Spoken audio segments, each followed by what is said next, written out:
Minister तालीम मदद अली सिंधी साहब, प्रो चांसलर, डीन, एस्टीन फैकल्टी, वालदैन, तालिब इल्म, ख्वातीन व हज़रात, अस्सलाम अलैकुम। बड़ी खुशी की बात है मेरे लिए कम और आप लोगों के लिए ज़्यादा जो ग्रेजुएट कर रहे हैं इस साल, आपको मुबारक हो। और उस मुबारकबाद के साथ साथ आप एक दुनिया में अब एक रास्ते पर निकल गए जिसकी तैयारी आपने पिछले 15-20 साल में की है। ये गलतफहमी मत पालिएगा, बड़ी अहम बात आपसे कह रहा हूँ, ये गलतफहमी नहीं पालिएगा कि आप आलिम हो गए, क्योंकि इल्म तो अल्लाह की कायनात के अंदर इतना वसी है। और मैं अगर आपके सामने एक क्लेम करूं, सेहत के एतबार से भी मेडिकल साइंसेस को इंसानी जिस्म का भी अभी 1% भी पता नहीं है और इलाज भी 1% की हद तक पहुँचे नहीं है। आइंस्टाइन ने बहुत खूब ये कहा था कि ऐसा लगता है कि इंसान जो है एक बहुत बड़ी लाइब्रेरी में घुस गया है जिसके अंदर किताबें ही किताबें हैं और दरवाजे हैं दूसरी लाइब्रेरीज के रास्ते में, मुख्तलिफ ज़बानों में है जो उसको वो जानता भी नहीं उन ज़बानों को, और एक किंडरगार्टन जैसी किताब उसके हाथ लग गई है और वो समझता है कि उसने इल्म हासिल कर लिया। अगर ये इनकिसारी इल्म के हवाले से आपके जहन में रहे तो आप मुतलाशी रहेंगे इल्म के लिए। और सबसे अहम चीज़ ये है कि ज़िंदगी भर आप मुतलाशी रहें इल्म के लिए, और उसके साथ साथ जितना इल्म आपको मिल जाए उसमें फलदार दरख्त की तरह से झुक कर उसको माशरे की अच्छाई के लिए भी खर्च करें। ये ज़रूरी है कि क्योंकि माँ बाप ने आपके लिए रास्ता तैयार किया, मेहनत की, कमाई की, आपको तालीम दिलवाई, आपने ख़ुद भी मेहनत की, ये ज़रूर है कि ये कमाई का ज़रिया भी होगा, मगर प्रायोरिटीज़ में इसको बैलेंस करके अगर आप चलेंगे तो आपकी ज़िंदगी एक मुकम्मल अंदाज से उभर कर और निखर कर आएगी। सिर्फ आपकी नहीं, आपके होने वाले औलाद की भी, उनकी भी ज़िंदगी के अंदर एक बैलेंस आएगा। ये दुनिया जो है ये माल और दौलत के पीछे हमेशा भागती रही है, कोई नई कैफियत नहीं है, मगर आजकल जिस अंदाज से भाग रही है हम सबको लगता है कि ये बड़ी अजीब सी कैफियत है। इसमें इंसानी हमदर्दी पीछे रह गई, इसमें लोगों के लिए दिल आज़ारी पीछे रह गई, सारे काम इंसानियत के पीछे रह गए। इल्म की तरक्की और इल्म पैसे का ज़रिया बने और पैसे को एक्सप्लॉइट करने के लिए और जमा करने के लिए बने। मैंने अपनी 14 अगस्त की गुफ्तगू के अंदर ये बात कही थी कि मुसलमानों का तरीक़ेकार ये नहीं है।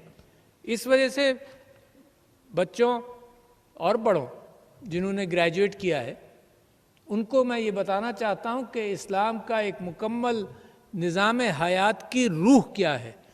तो मैंने 14 अगस्त में ये कहा था कि अगर अलिफ लाम मीम वाली दूसरी सूरत को मैं सिर्फ उस पर का पहला रुकू समझ लूँ तो मैं समझता हूँ कि मुझे अंदाज़ा हो जाएगा कि स्पिरिट मेरे मज़हब की, मेरे खुदा ने मेरे लिए और मेरे नबी ने क्या रहनुमाई फरमाई है। बड़ी सिंपल सी 4-5 बातें हैं। एक तो उसके अंदर ये कहा गया कि इस कुरान के अंदर कोई झूठ नहीं है, ला रैब फी। दूसरी बात ये दी कही कि ये हिदायत है मुत्तकियों के लिए, और मुत्तकी वो होता है जो खौफ कर, अल्लाह से खौफ खाता हो और अल्लाह से रास्ता की तलाश में हो, उनके लिए हिदायत है। जो रास्ते की तलाश में ही नहीं है उनके लिए नहीं है। ठीक है, दूसरी बात हो गई। तीसरी बात ये कि जो गैब पर इल्म लाए, देखो अल्लाह पर ईमान लाना, अल्लाह को न किसी ने देखा, हज़रत मूसा ने भी उसका नूर देखा, अल्लाह को किसी ने नहीं देखा।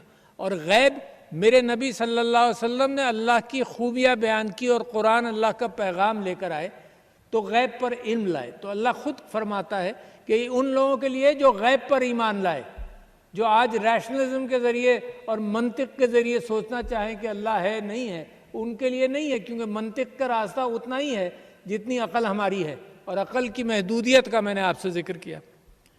उसके बाद चौथी बात यह है कि युकीमून अस्सलाता, यानी जिन्होंने नमाज कायम की।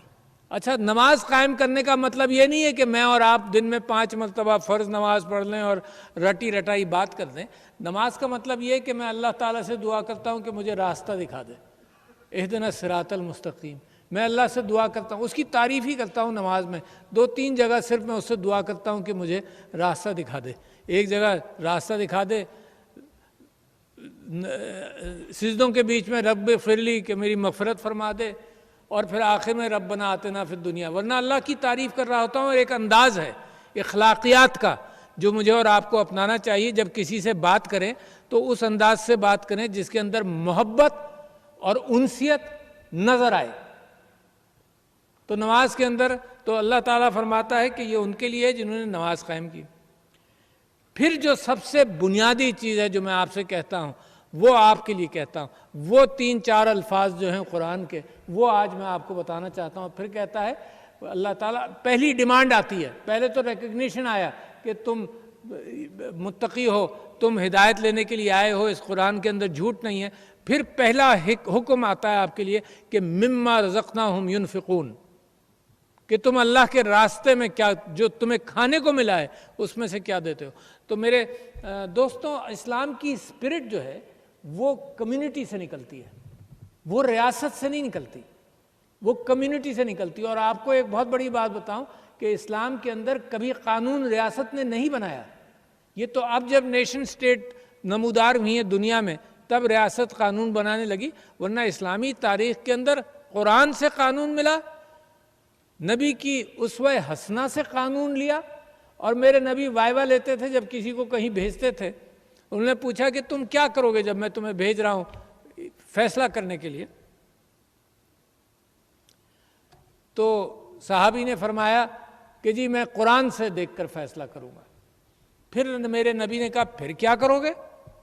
तो उन्होंने कहा कि मैं फिर आपकी सुन्नत से मदद हासिल करूँगा।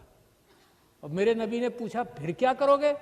फिर उन्होंने कहा कि फिर मैं इज्तिहाद करूँगा, फिर मैं उन्हीं 2 बुनियादों पर मैं अपना काम करूँगा। तो ये है स्पिरिट। अच्छा, और सारी इस्लामी तारीख़ में मुफ्तियों ने कानून बनाए, मुफ्तियों ने फैसले किए, रियासत ने सिर्फ काजी नामज़द किए। तो मैं ये चाहता हूँ आपके जहन में रहे कि मुसलमान होने के लिए 2 चीज़ों की बुनियाद है। एक तो जो अल्लाह ने दिया इल्म भी और मालो दौलत भी। एक ये this does not belong to you, that's the major difference between secular democracies and Pakistan, इस्लामी रियासत पाकिस्तान के ये चीज़ जो है ये सब अल्लाह की मिल्कियत है। और जब आप इसको अल्लाह की मिल्कियत समझेंगे तब इसका खर्च जो है वो आपके ऊपर जिम्मेदारी बनेगा। अपनी मिल्कियत समझेंगे यकीनन आपकी भी है, मगर अल्लाह की अमानत के तौर पर। और नतीजा यही होता है कि हम जमा करते रहते हैं मालो दौलत, और फिर वो टोकरी ऊपर से माँ बाप ने हमें दी और वही टोकरी मालो दौलत की हम औलाद के ज़िम्मे छोड़कर चले जाते हैं। तो यू आर कैरिंग एन अमानत, ट्रांसफरिंग एन अमानत। तो लिहाजा उस अमानत के लिए बेइंतहा ज़रूरी है कि वो स्पिरिट, सारा इस्लाम इस बात पर और मुंजमद नहीं है। इस्लाम एक खुला हुआ दीन है और वो सारी उसकी स्पिरिट ये है कि कम्युनिटी से डेवलप होता है। ये रियासत ऊपर से डेवलप होती है, इस्लाम कम्युनिटी से निकलता है। तो लिहाजा मैं आपसे गुजारिश करता हूँ कि इसको अमानत समझे। दूसरी बात, तालीम के एतबार से मैं समझता हूँ कि आपको इसका अपने माँ बाप का मशकूर रहना चाहिए ता हयात, इस वजह से कि यही आपके कल्चर की खूबसूरती है, यही पाकिस्तान की खूबसूरती है। ये जो पाकिस्तान के अंदर मईशत के एतबार से हमारा जवाल है जो रिकवर हो जाएगा, आप बिल्कुल हिम्मत नहीं हारिएगा इस बात में। कौमें उठ खड़ी होती हैं, लम्हात के अंदर उठ खड़ी होती हैं। और आजकल दुनिया के अंदर इल्म की फरावानी इतनी है कि इल्म आपके दस्तरस में हो तो कौम को खड़े होने में टाइम नहीं लगता। जितना गैस, तेल, मादनियात, इन सब चीज़ों से कौम तरक्की करती है, उससे कहीं ज़्यादा सिर्फ इल्म से तरक्की करती है। छोटी छोटी कौमों को आपने देखा होगा कि इल्म का रास्ता पकड़ते हैं, इल्म का हाथ थामते हैं और तरक्की कर जाते हैं। तो लिहाजा माँ बाप के मशकूर रहिए। ये पाकिस्तान के कल्चर की और इस्लाम के मज़हब की एक खूबसूरती है। जब भी आप ओवरसीज़ पाकिस्तानीज़ को देखते हैं कि वो अपनी बच्चों की शादियाँ करने के लिए भी यहाँ देखते हैं और यहाँ का जो घर की वैल्यू है उसको लेकर चलते हैं। इस घर को कमज़ोर मत होने देना, यही बुनियाद बनेगी माशरे की। और जब घर कमज़ोर होता है तो जहनी तनाव के एतबार से, माशरे में फ्रिक्शन के एतबार से, दरगुजर के एतबार से माशरा तंग होने लगता है। और इस वक्त अगर पाकिस्तान के आप हालात देखें तो उसके अंदर सबसे बड़ी कमज़ोरी मैं ये देखता हूँ कि दरगुजर दिलों में से निकल गया, बदला लेने की कैफियत हो गई। जबकि हज़रत अली का वाक़या बड़ा मशहूर है कि इस्लाम के अंदर, मज़हब के अंदर और इंसानी हमदर्दी के अंदर अगर किसी ने उनके ऊपर थूक दिया तो वो इस्लाम की खातिर भी जिसको मारने जा रहे थे वो रुक गया उनका हाथ। तो दिस इज़ द लीडरशिप जो मुसलमानों को दी गई। और आजकल दुनिया आ रही है, ये जो अक़दार हैं जिसको अंग्रेज़ी में एथिक्स और मोरालिटी कह लीजिए, इससे दुनिया बिल्कुल खाली है। जमहूरियतों की बुनियाद पर अगर आप फारिस का हाल देखें, लाओस, कंबोडिया, वियतनाम, जो पिछले 60 की दहाई और 70 की दहाई में वहाँ पर क्या हशर किया, 50 लाख वियतनामीज़ मारे गए, सारी उनकी एग्रीकल्चर तबाह हो गई। मिसाल के तौर पर कंबोडिया के अंदर सारा ये जमहूरियतों ने किया, ये सुपर पावर्स जो जमहूरियत के प्रचार करती हैं उन्होंने किया। तो मैं जमहूरियत को बुरा नहीं समझता, जमहूरियत तो बहुत अच्छी चीज़ है, मगर अगर मॉरल्स, अक़दार की बुनियाद के बगैर जमहूरियत बनती है तो फिर ये कि मेरे मुल्क को ज़रूरत है कि तेल को सिक्योर करो तो मशरिक़ वस्ता तबाह हो जाएगा, मेरे मुल्क को ज़रूरत है कि ग़ुलाम इम्पोर्ट करो तो सारा अफ्रीका से ग़ुलाम इम्पोर्ट हो जाएगा, मेरे मुल्क को ज़रूरत है कि साउथ अमेरिका को एक्सप्लॉइट करो तो सारा साउथ अमेरिका एक्सप्लॉइट हो जाएगा।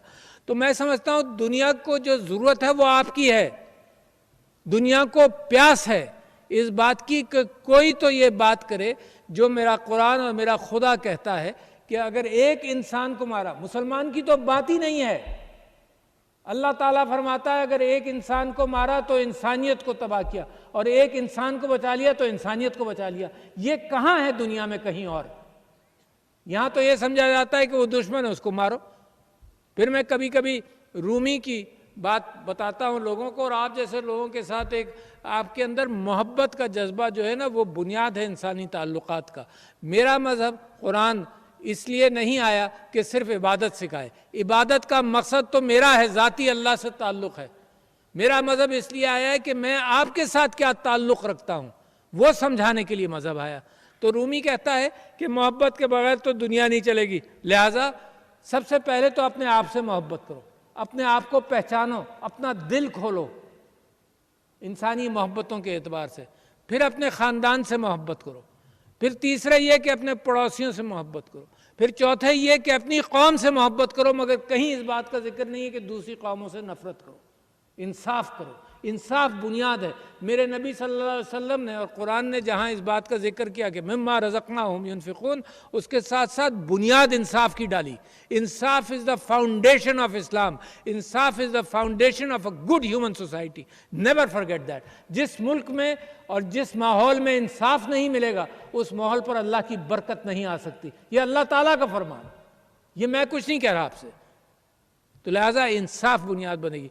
तो रूमी कहता है कि अपनी कौम से मोहब्बत करो, फिर वो कहता है कि इंसानियत से मोहब्बत करो, आगे निकलो, सिर्फ कौम में नहीं हर इंसान से मोहब्बत करो। तो कुरान के प्रिंसिपल पर वो कहता है कि हर इंसान से मोहब्बत करो। फिर आजकल के एनवायरमेंटल और इकोलॉजिकल प्रिंसिपल्स पर रूमी कहता है कि अल्लाह की बनाई हुई हर चीज़ से मोहब्बत करो, चाहे जानदार हो चाहे बेजान हो। पानी से मोहब्बत करो, ज़मीन से मोहब्बत करो, पत्थर से मोहब्बत करो, इसके बगैर नहीं होता। तो आजकल की एनवायरनमेंट के एतबार से लोग पता नहीं कहाँ कहाँ से बातें लेते हैं, मेरे नबी को की बात को भूल जाते हैं कि उन्होंने फरमाया कि अगर वज़ू भी करो तो पानी, दरिया के साथ भी वज़ू करो तो पानी एहतियात से इस्तेमाल करो। क्या बात! इससे बेहतर मैसेज जो 1400 साल पहले मेरे नबी सल्लल्लाहु अलैहि वसल्लम ने दिया एनवायरनमेंट के लिए, इससे बेहतर मैसेज हो नहीं सकता। और फिर छठे पर रूमी कहता है कि जब ये तुमने काम कर लिए तो फिर जिस नबी के लिए अल्लाह ताला ने मोहब्बत में कायनात बनाई है उस नबी से मोहब्बत करो, और आखिरी फिर अल्लाह से मोहब्बत करोगे। ये हो नहीं सकता कि ऊपर से मोहब्बत का सिलसिला शुरू करके नीचे लाओ, ये मोहब्बत का सिलसिला नीचे से शुरू होगा। यही मेरी आपसे अपील है कि ये मोहब्बत का आप सिलसिला और कंट्रीब्यूशन और मिम्मा रज़क़नाहुम युनफ़िक़ून and also whatever you learn, अगर आप नीचे से नहीं शुरू करेंगे तो ये आपकी ज़िंदगी नाकाम, इखलाक़ी एतबार से नाकामी की रुख पर जाएगी। तो लिहाजा एक तो ये बात मैं आपसे कहना चाहता था कि अपने कल्चर को पहचानो, merit, transparency, rule of law को पहचानो, कभी इसका दामन मत छोड़ना है।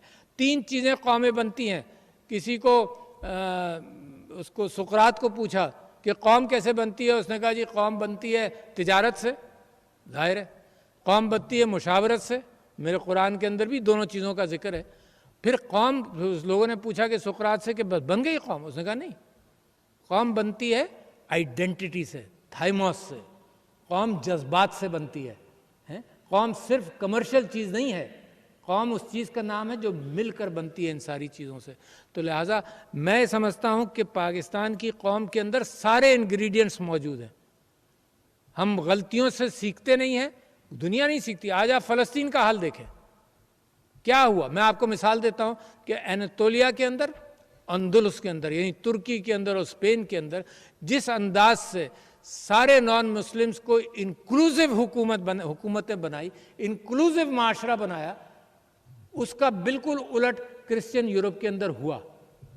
यानी पोप फोर्थ था, पोप पॉल द फोर्थ, उसने यहूदियों के लिए कहा कि इनको घेट्टोज में बंद करो, उसने कहा कि इनको आइसोलेट करो, उसने कहा कि इनको, इनकी इकॉनमी को महदूद करो। 1555 में, पुरानी बात कर रहा हूँ, जब से ये मामला चलता रहा यहूद के एतबार से। जो लूथर था, जिसमें लुथेरियन चर्च और प्रोटेस्टेंट चर्च बनाया, उसने 22 या 10 ट्रीटाइस लिखी यहूदियों के खिलाफ। तो क्रिश्चियन यूरोप में तो ये परेशान हुए। और ये जो गाजा के अंदर देखो कितनी जल्दी इंसान भूल जाता है, जुल्म करने पर आता है तो जुल्म के अंदर वो भूल जाता है कि उसके साथ क्या हुआ था, उससे ज्यादा करता है, हाथ नहीं रोकता हजरत अली रजी अल्लाह अन्हु की तरह। जुल्म करने पर आता है तो करता है। जो घेट्टोज बने बर्लिन के अंदर मिसाल के तौर पर, जहाँ यहूदियों को आइसोलेट किया गया, वहाँ पर यहूदियों को, अगर वो उन घेट्टों से निकलते थे जो 20 फुट चौड़ा था और 2 किलोमीटर लंबा था, उसमें रात को सारे यहूदी जो बर्लिन में होते थे उन सबको आना पड़ता था। गले में एक तख्ती लगाते थे कि मैं यहूदी हूँ, मैं काम से निकला हूँ और मैं रात को अपनी घेट्टों के अंदर वापस जाऊँगा। गाजा क्या है? गाजा 5 किलोमीटर चौड़ा है और 5 मील चौड़ा और तकरीबन 25 मील लंबा। एक लंबा सा घेट्टो बना दिया है जिसके अंदर लोगों का निकलना जाना हर एतबार से एक एपार्थाइड जैसे साउथ अफ्रीका का निज़ाम था वो किया हुआ है। तो भूल जाती हैं कौमें जो उनके साथ हुआ। बहुत जुल्म हुआ यहूदियों के ऊपर, भूल गए। अब जब वो जुल्म करने आए तो वो वैसा या उससे ज़्यादा जुल्म कर रहे हैं। तो लिहाजा मैं समझता हूँ कि हमारा और आपका दिल तो इंसानियत के अंदर ये कहता है कि जुल्म ना हो, और इसी अंदाज से यही चीज़ प्रोपेगेट होती है। ये चीज़ कश्मीर पर आती है, यही चीज़ से हिंदुस्तान बहादुरी पकड़ता है कि मुसलमानों के साथ जुल्म और ज़्यादती करे। तो मैं ये चीज़ें तो एक जनरल आपसे बात कर रहा था, मैं मखसूस तौर पर तालीम के एतबार से आपसे बात करूं जो मेरे दोस्त मिनिस्टर मदद अली सिंधी साहब ने की। 2 करोड़ से ज़्यादा बच्चे आउट ऑफ स्कूल हैं। Can you imagine the number? यानी 40% कम से कम बच्चे स्कूल के बाहर हैं, जबकि इसका मुकाबला अपने रीजन में कर लीजिए ना। मतलब गलतियाँ हुई कहाँ हैं पता ही नहीं चलता। ये गुफ्तगू ही नहीं है। इस वक्त तो बदले लिए जा रहे हैं, ये गुफ्तगू ही नहीं है कि गलतियाँ कहाँ हुई, उनसे ठीक सीख लो, बेहतर हो जाओ। 2 करोड़ से ज़्यादा बच्चे आउट ऑफ स्कूल हैं। कोई कहता है 2 करोड़ 70 लाख हैं, कोई कहता है 2 करोड़ 25 लाख हैं, मगर बच्चे स्कूल के बाहर हैं। 40% बच्चे स्कूल के बाहर हैं। अच्छा, आप मुकाबला किससे करें? अपने रीजन की आप स्टेटिस्टिक्स देख लें, हिंदुस्तान, बांग्लादेश, श्रीलंका, सब जगहों पर more than 98% children are in school. कौन उठाएगा ये बोझ अगर आप नहीं उठाएंगे? आप तो एलीट हैं, आपके माँ बाप ने मेहनत कर ली, आपने मेहनत कर ली, मगर ये बाकी बोझ कौन उठाएगा? ये बिल्कुल ऐसे ही है जैसे टैक्सेशन के अंदर टैक्स पेयर है और नॉन टैक्स पेयर है। जो टैक्स पेयर है वो बोझ उठाता है सारे नॉन टैक्स पेयर्स का। यही बोझ आप, ये चंद फीसद एलीट जैसे आप हैं, ये बोझ सारी कौम का उठाएंगे आगे चलकर ये बोझ कितना बड़ा हो, जो यूथ बड़ा हो जाएगा, ये यूथ बल जो है ये यूथ बर्डन बन जाएगा। लिहाजा मुझे तो बड़ी सख्त फिक्र है। अच्छा, कहाँ से इसका हल निकालेंगे? ज़रा सोचे, मैं आपकी तरफ आना चाहता हूँ। फिर कहाँ से हल निकालेंगे? 55,000 स्कूल चाहिए इनके लिए। सारे पंजाब में पार्टीशन से लेकर अब तक हमने 50,000 स्कूल बनाए सिर्फ, मिसाल के तौर पर। कल ही मुझे ये फिक्र पता चला। 55,000 स्कूल कौन बनाएगा? प्रोविंशियल बजट्स के अंदर ओनली 25 to 30% ऑलोकेट कर रहे हैं, इससे ज़्यादा कहाँ से लाएंगे? कुछ डेवलपमेंट भी तो होगा ना। तो क्या है? This is an anomaly. which has to be addressed. And I don't know how to address it, but I still think कि एक ही पॉसिबिलिटी है कि ये brick and mortar school system, कल मैंने मीटिंग की मिनिस्टर ऑफ रिलीजियस अफेयर्स के साथ मिलकर कि मसाजिद जो हैं पाकिस्तान के अंदर तकरीबन 2.5 लाख मसाजिद हैं, स्ट्रक्चर मौजूद है, पेश इमाम मौजूद हैं, तो ये जो आउट ऑफ स्कूल चिल्ड्रन की जो स्ट्रक्चर्ड लर्निंग होती है, ये नहीं होती कि इनको अब पहली से लेकर 12 तक पढ़ाना है। इनको जिस स्टेज पर भी मिलता है तो इनको वो सिलेबस दिया जाता है जो शॉर्ट जल्दी पढ़कर निकल जाए। तो मैंने मदद चाहिए मसाजिद से, अइम्मा से, मिनिस्ट्री ऑफ रिलीजियस अफेयर्स से कि स्ट्रक्चर्ड जगहों पर उन बच्चों को ऐसी तालीम देकर निकाला जाए। और ऑनलाइन तालीम, आपने सलमान एकेडमी का नाम सुना होगा, वो कहते हैं इस वक्त दुनिया में ये पॉसिबिलिटी है कि एक सस्ता सा पैड हो, the tutor is an AI tutor, the knowledge is in the cloud. तो ट्यूटर भी 24 घंटे का ट्यूटर, AI ट्यूटर, और नॉलेज 24 घंटे की एक्सेस, किताब की जरूरत नहीं है। हम उस तरफ भी देख रहे हैं। अब आ जाइए जनाब, जो ग्रेजुएट होते हैं, जो आप लोग जो थे ग्रेजुएट हुए, उनका भी मैं आपको एनोमली बताऊं ताकि आपको भी वो तकलीफ हो जो मुझे है, क्योंकि बगैर तकलीफ के न मैं मुल्क का बेहतरी कर सकता हूं ना आप कर सकते हैं। वो तकलीफ क्या है कि FSC जो पास करते हैं, चांसलर साहब, वाइस चांसलर साहब, मिनिस्टर साहब, FSC जो पास करते हैं उसमें सिर्फ 9% हायर एजुकेशन में जाते हैं। बॉटलनेक है।